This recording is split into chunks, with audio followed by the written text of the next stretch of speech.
Il y a pléthore d'armes plus puissantes que le marteau de Thor chez DC, surtout quand on se base sur les comics.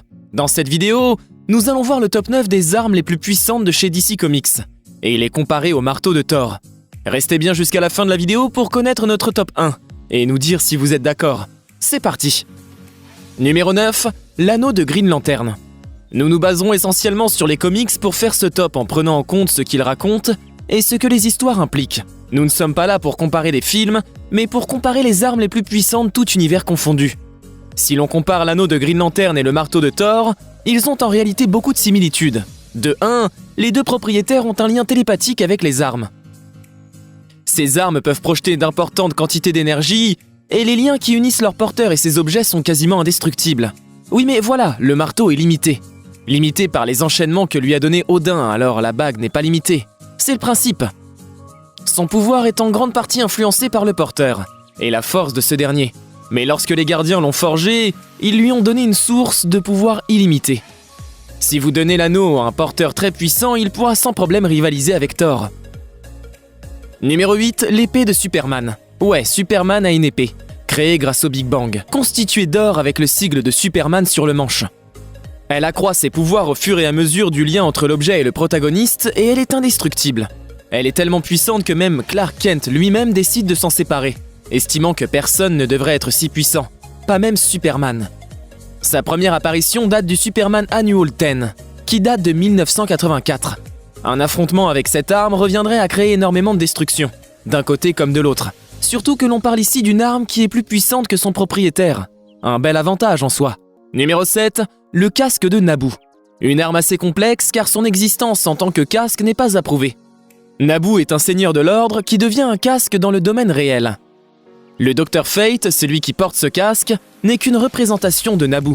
La personnalité de Nabu influe le porteur du casque à agir en tant que Dr Fate, donc Fate est en quelque sorte Nabu. Cela étant dit, on parle de télépathie, de télékinésie, d'une grande puissance magique, d'un accroissement de la force et d'invulnérabilité. Rien que ça. On parle de pouvoirs équivalents à ceux de Loki et Doctor Strange, voire au-dessus.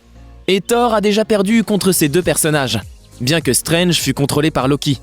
Numéro 6, la lance du destin. Une arme imprégnée du sang de Jésus que les Allemands ont utilisée afin de garder les super-héros en dehors des frontières allemandes, pour qu'ils n'interviennent pas durant la Seconde Guerre mondiale. Et oui, les comics existent depuis les années 1930. On a donc eu droit à ce genre d'arme. Et donc cette arme mystique est dotée d'une influence terrible que même Superman ne peut contrôler. Même si l'on sait très peu de choses sur cette arme, nul doute que si même Superman ne peut la contrôler, face à Thor, elle saura très bien se défendre.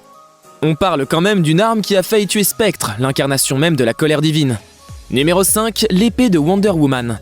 Forgée par Héphaïstos lui-même et par les titans afin de tuer les dieux dans d'autres versions, elle peut couper Superman et Doomsday. Comme elle l'a si bien montré dans Batman vs Superman. Dans un futur alternatif, elle utilise l'épée pour décimer la Justice League.